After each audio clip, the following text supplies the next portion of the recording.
এই মুহূর্তে যে খবরের দিকে নজর রাখবো, বর্ষার সময় আমার যে ছবি, এবার যে খবর সামনে আসছে যে আবারও কিন্তু ভয় ধরাচ্ছে ডেঙ্গি আক্রান্তের সংখ্যা। ক্রমাগতই লাফিয়ে বাড়ছে ডেঙ্গি আক্রান্তের সংখ্যা, বর্ষায় বাড়ছে ডেঙ্গির কোপ। ডেঙ্গি সংক্রমণে শীর্ষে মুর্শিদাবাদ। এই মুহূর্তে যে খবর সামনে আসছে, ইসলামপুরে হাসপাতালে বাড়ছে আক্রান্তের সংখ্যা। এক মাসে আক্রান্ত 15 জন। বর্ষায় বাড়ছে ডেঙ্গির কোপ। মুর্শিদাবাদে এই মুহূর্তে শীর্ষে ডেঙ্গি আক্রান্তের সংখ্যা। কথা বলবো, সরাসরি আমাদের সঙ্গে রয়েছেন প্রতিনিধি ইকবাল হোসেন। ইকবাল, এই মুহূর্তে ডেঙ্গি আক্রান্তের সংখ্যা ক্রমাগত বাড়ছে, কি পরিস্থিতি?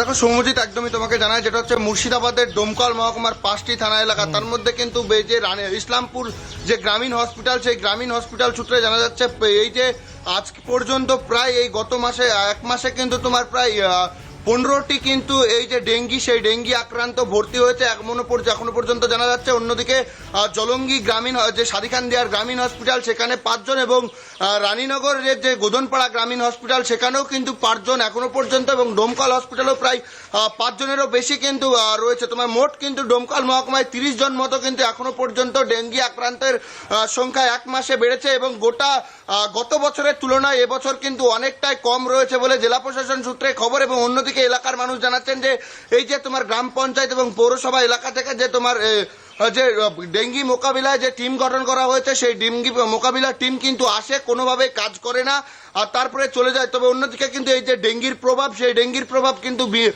বেশ কিছুদিন ধরে কিন্তু আবারও লাফিয়ে লাফিয়ে বাড়ছে বলে কিন্তু প্রশাসন সূত্রে খবর। কারণ বেশ কিছুদিন ধরে কিন্তু টানা লাগাতার বৃষ্টি, আর সেই বৃষ্টির ফলে বিভিন্ন এলাকায় তোমার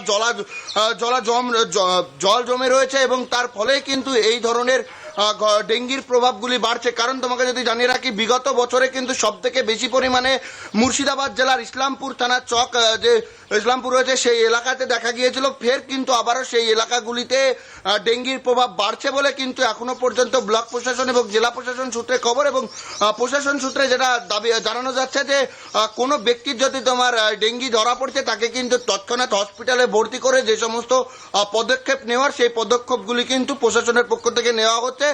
তবে আপাতত কিন্তু স্বাভাবিক রয়েছে, গতকাল থেকে ডেঙ্গির প্রভাব নেই বললেই কিন্তু চলে বলেই প্রশাসন সূত্রে খবর। ধন্যবাদ ইকবাল। আমরা কথা বলছিলাম প্রতিনিধি ইকবাল হোসেনের সঙ্গে। এই মুহূর্তে অর্থাৎ যে খবর সামনে আসছে, মুর্শিদাবাদে যেভাবে বাড়ছে ডেঙ্গি আক্রান্তের সংখ্যা, এক মাসে আক্রান্তের সংখ্যা 15 জন। অর্থাৎ এই মুহূর্তে সেখানে প্রশাসনের বিরুদ্ধে একদিকে যেমন সেখানকার মানুষ তারা গাফিলতির অভিযোগ করছেন, কিন্তু প্রশাসন বলছে যথোপযুক্ত ব্যবস্থা নেওয়া হচ্ছে এই ডেঙ্গির প্রকোপ কমানোর জন্য। কারণ এই বর্ষা চারিদিকে জমা জল নিকাশি ব্যবস্থার হাল বেহাল হয়ে রয়েছে, সেই জন্যই এই ডেঙ্গি আক্রান্তের সংখ্যা, ডেঙ্গির প্রকোপ বাড়ছে, এমনটাই অভিযোগ করছেন সেখানকার মানুষ। ডেঙ্গি সংক্রমণে শীর্ষে মুর্শিদাবাদ। ইসলামপুর হাসপাতালে বাড়ছে আক্রান্তের সংখ্যা। ইসলামপুর হাসপাতালে এই মুহূর্তে আক্রান্তের সংখ্যা এক মাসে 15 জন। তাদের চিকিৎসা চলছে বলে জানা যাচ্ছে। বর্ষাতে চারিদিকে জমা জল নিকাশি ব্যবস্থার হাল বেহাল হয়ে রয়েছে, যে কারণেই জল জমে রয়েছে, আর তাতেই বাড়ছে ডেঙ্গির সংক্রমণ।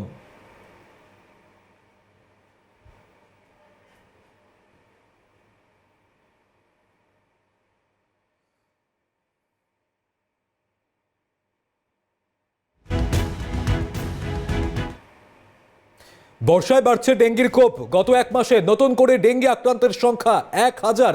জানুয়ারি থেকে রাজ্যে ডেঙ্গি আক্রান্তের সংখ্যা 2500। প্রায় 16টি জেলায় ডেঙ্গি আক্রান্তের হদিশ মিলেছে। ডেঙ্গি সংক্রমণে শীর্ষে মুর্শিদাবাদ, দ্বিতীয় স্থানে উত্তর 24 পরগনা। কলকাতায় ডেঙ্গি আক্রান্ত 176 জন। কথা বলবো, সরাসরি রয়েছেন আমাদের সঙ্গে প্রতিনিধি অভিরূপা সাহা। অভিরূপা, এখনো পর্যন্ত যেভাবে ডেঙ্গি আক্রান্তের সংখ্যা বাড়ছে, কি আপডেট পাওয়া যাচ্ছে?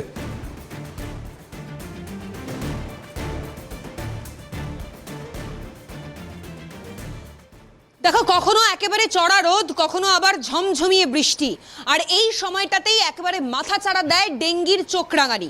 ইতিমধ্যেই স্বাস্থ্য দপ্তরের যে পরিসংখ্যান, সেই পরিসংখ্যান কিন্তু রীতিমতো ভয় ধরাচ্ছে। কেন? তার কারণ তোমাকে জানিয়ে রাখবো, একেবারে এই বছরে জানুয়ারি মাস থেকে জুন জুলাই মাস পর্যন্ত আমাদের গোটা এই রাজ্যে ডেঙ্গি আক্রান্তের সংখ্যা 2500। তোমাকে জানিয়ে রাখবো একেবারে লাস্ট আপডেট, যে কলকাতা শহরে গত এক মাসে ডেঙ্গি আক্রান্তের হদিশ মিলেছে 176 জন। সংখ্যাটা কিন্তু বেশ ভয় ধরাচ্ছে এবং গত এক মাসে রাজ্যে নতুন করে সব মিলিয়ে প্রায় 1000 জন ডেঙ্গি আক্রান্ত হয়েছেন।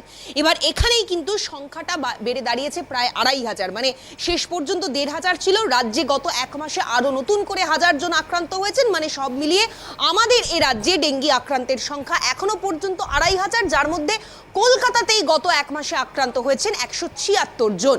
তোমাকে জানিয়ে রাখবো ইতিমধ্যেই কলকাতা পুরসভার তরফ থেকে কলকাতা পুরসভার মোট 68টি ওয়ার্ডকে চিহ্নিতকরণ করা হয়েছে ডেঙ্গি আক্রান্তের নিরিখে উচ্চ ঝুঁকিপূর্ণ। কেন বলা হচ্ছে? শহর কলকাতার এমন বেশ কিছু গুরুত্বপূর্ণ ওয়ার্ড রয়েছে যেই ওয়ার্ডগুলোতে কিন্তু নিত্যদিন ডেঙ্গি প্রতিরোধ করার জন্য যে সচেতনতা, যে সতর্কতা অবলম্বন করার কথা বারংবার পুরসভার তরফ থেকে বলা হচ্ছে তা কিন্তু মানা হচ্ছে না। আর যার জেরে একেবারে ডেঙ্গির অনুকূল পরিস্থিতি তৈরি হচ্ছে শহর কলকাতার এমনই 68টি ওয়ার্ড জুড়ে। তার মধ্যে উল্লেখযোগ্যভাবে তোমাকে বেশ কিছু জায়গার কথা জানাবো। তার মধ্যে রয়েছে কাশীপুর, বেলগাছিয়া, আমরা যদি উত্তর থেকে শুরু করি, কাশীপুর, বেলগাছিয়া রয়েছে, চৌরঙ্গি রয়েছে, অন্যদিকে মেটিয়া বুরুজ, গার্ডেন রিজের মতো জায়গা রয়েছে। একেবারে দক্ষিণ কলকাতার মধ্যে যাদবপুর রয়েছে, বাঁশদ্রোণী রয়েছে। এই জায়গাগুলোতে কিন্তু ডেঙ্গির প্রকোপ বাড়ছে। তোমাকে জানিয়ে রাখবো এ রাজ্যে ডেঙ্গি আক্রান্তের নিরিখে একেবারে শীর্ষস্থানে রয়েছে মুর্শিদাবাদ। তারপরে ধীরে ধীরে একেবারে দ্বিতীয় স্থানে রয়েছে উত্তর 24 পরগনা। উত্তর 24 পরগনার ব্যারাকপুর, বারাসাত, এই জায়গাগুলিতে ডেঙ্গি আক্রমণের সংখ্যা বাড়ছে। অন্যদিকে তারপরে রয়েছে মালদা, হুগলি, হাওড়া। 4 নম্বর স্থানে অর্থাৎ চতুর্থ স্থানে রয়েছে কলকাতা। ফলে উদ্বেগ ধরাচ্ছে, উদ্বেগ বাড়ছে, কিন্তু বারংবার সতর্কতা, সচেতনতা অবলম্বন করার কথা বলা হচ্ছে। তোমাকে জানিয়ে রাখবো কিছুটা হলেও আশার আলো আমরা দেখতে পাচ্ছি। তার কারণ ভারতে ইতিমধ্যেই ডেঙ্গি ভ্যাকসিনের জন্য তৃতীয় পর্যায়ের trial run, clinical trial run শুরু হয়েছে। ভারতে প্রায় 7000 জনের ওপরে এই ডেঙ্গির যে ভ্যাকসিন, সেই ভ্যাকসিন প্রয়োগ করা হয়েছে, সন্তোষজনক ফলাফল মিলেছে।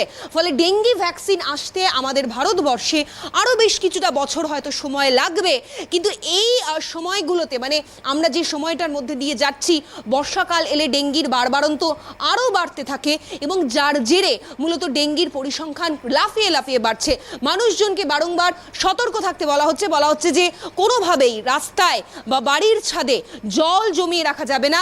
এবং এই সময় যদি যখন বৃষ্টি হচ্ছে তারপরেই চড়া রোদ হচ্ছে, এতেই কিন্তু জল স্ট্যাগনেন্ট হয়ে থাকলে, জমে থাকলে সেখানে কিন্তু ডেঙ্গি। সেদিকেই নজর রাখো অভিরূপা, আপাতত ধন্যবাদ জানাচ্ছি তোমাকে।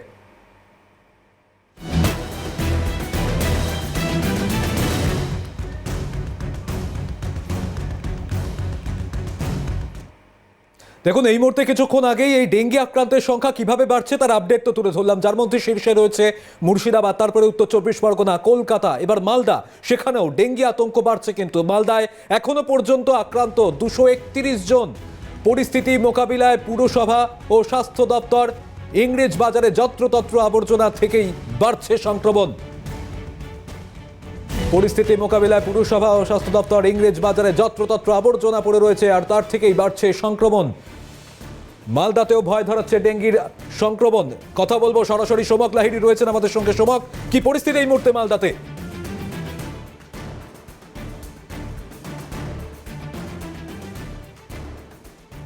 প্রায় 16 তারিখ অবধি স্বাস্থ্য দপ্তর যা রিপোর্ট দিচ্ছে তাতে মালদাতে এখনো ডেঙ্গু আক্রান্তের সংখ্যা 231। এটা সরকারি মতে, বেসরকারি মতে সংখ্যাটা প্রায় দ্বিগুণের বেশি হতে পারে। এই পরিস্থিতির মধ্যে দেখা যাচ্ছে মালদার ইংরেজ বাজার পুরসভার পক্ষ থেকে সচেতনতামূলক যেমন প্রচার চলছে, পাশাপাশি ইংরেজ বাজার শহরেই দেখা যাচ্ছে বিভিন্ন জায়গায় যত্রতত্র ময়লা পড়ে রয়েছে। আমি এই মুহূর্তে রয়েছি মালদার ইংরেজ বাজার পুরো এলাকাতে।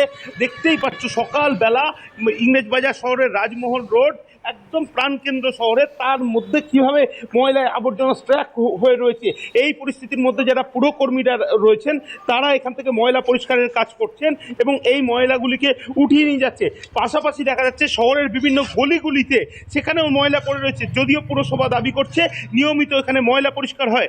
পাশাপাশি যাতে বাড়ির মধ্যে কোনো জল জমে না থাকে, অর্থাৎ টবে, অ্যাকুরিয়ামে বা অন্যান্য জায়গাতে পাখির খাবারের জায়গাতে সেখানে জল জমে না থাকে, সেই কারণে তারা লাগাতার প্রচার চালিয়ে যাচ্ছে। মালদা মেডিকেল কলেজ কর্তৃপক্ষ জানিয়েছে ডেঙ্গুর জন্য আলাদা তাদের বিশেষ ওয়ার্ড রয়েছে, পাশাপাশি যে প্রাথমিক স্বাস্থ্য কেন্দ্র থেকে শুরু করে ব্লক হাসপাতাল এবং চাঁচর সুপার স্পেশালিটি হাসপাতাল আছে, সেখানেও বিশেষ টিম নিয়োগ করা হয়েছে। কোনো রকম জ্বর যদি দেখা যায়, সেই জ্বর যদি 2-3 দিনের মধ্যে না কমে, দ্রুত টেস্ট করতে বলা হচ্ছে। মালদা মেডিকেল কলেজ হাসপাতালে যেমন টেস্টের ব্যবস্থা রয়েছে, পাশাপাশি অন্যান্য যে সরকারি হাসপাতাল সেখানেও টেস্টের ব্যবস্থা রয়েছে, পাশাপাশি টেস্টের ব্যবস্থা রয়েছে বেসরকারি হাসপাতালগুলিতে। এর আগের বছর দেখা গেছিল যে ডেঙ্গির গ্রাফ উঠেছিল, তাতে দেখা যাচ্ছিল মালদা প্রায় প্রথম সারির যে জেলাগুলো ছিল ডেঙ্গুতে আক্রান্ত, সেই জেলাগুলোর মধ্যে ছিল। কিন্তু এই মুহূর্তে যা পরিস্থিতি থেকে গত বছরের তুলনায় কিছুটা হলে কম হলেও গোটা বিষয়টাই উদ্বেগজনক। জেলার মুখ্য স্বাস্থ্য আধিকারিক জানিয়েছেন তারা লাগাতার প্রচার চালিয়ে যাচ্ছেন, তবে সমস্যা দেখা যাচ্ছে গ্রামগঞ্জ এলাকাতে, অর্থাৎ যেখানে পুকুর, নদী, নালা, খাল, বিল রয়েছে, অর্থাৎ জমা জল থাকে, সেই জমা জলে যাতে কোনোভাবেই ময়লা না জমে বা মশা যাতে ডিম না পারতে পারে, সেই কারণেও গ্রামের মানুষকে তারা সতর্ক করছেন। তবে মানুষ কতটা সতর্ক হয়েছে সেটাই সবচেয়ে বড় প্রশ্ন। প্রতি বছরই দেখা যায় বর্ষার এই সময়টাতে থেকে শুরু করে একদম আগস্ট মাসের শেষ অবধি ডেঙ্গির গ্রাফ বাড়তে থাকে এবং ডেঙ্গিতে আক্রান্তের সংখ্যা বাড়তে থাকে মালদা সহ উত্তরবঙ্গের বিভিন্ন জেলাগুলিতে। এবছরও কার্যত তারই পুনরাবৃত্তি হচ্ছে। সৌম্যজিৎ, সেদিকেই নজর রাখো যে ইতিমধ্যেই এই যে ডেঙ্গির প্রকোপ যেভাবে বাড়ছে, তাতে প্রশাসন তো সতর্কতা বাড়াচ্ছে, মানুষ কতটা সতর্ক হচ্ছে সেদিকেও নজর রাখো। সমক, আপাতত ধন্যবাদ জানাচ্ছি তোমাকে। কিন্তু অবশ্যই দেখুন,